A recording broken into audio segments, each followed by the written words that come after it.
One of the most appealing aspects about games is that they can throw you into a world and give you, the player, control over how to navigate through that world. But how much control do you, the player, actually have?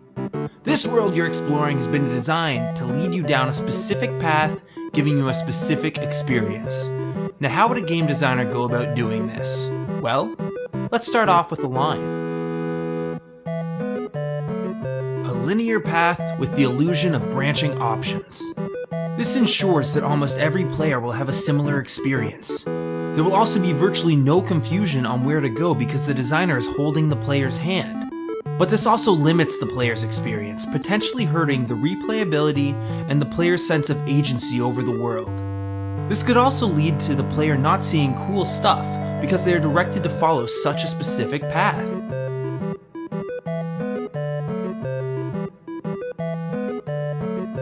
Another way to direct the player could involve arrows. This provides direction while encouraging the player to see more of the world as they scan the environment for guidance.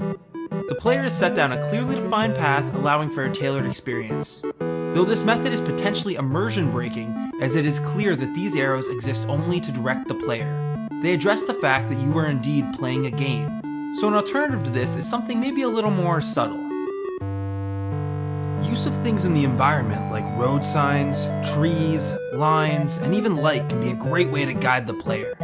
This method can also direct the player without the player actually being aware that they are being guided, helping further instill a sense of player agency.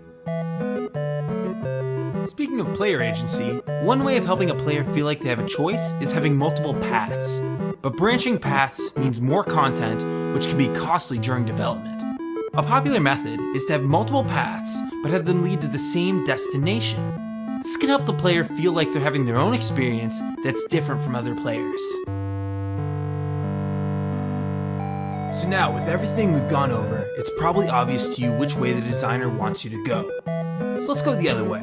Certainly they could have anticipated us going this direction, but if they did, a nice way to acknowledge that would be with an Easter egg and perhaps a return to an area we've already been with a different perspective.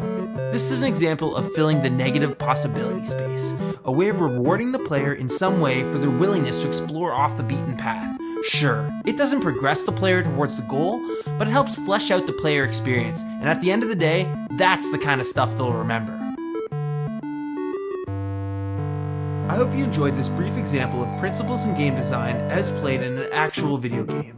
Hopefully you learned something that you may apply to your own projects, or at the very least, have a better understanding of the things designers take into consideration during development. If you'd like to play this game, there's a download link on the screen and down in the description. Thanks for playing.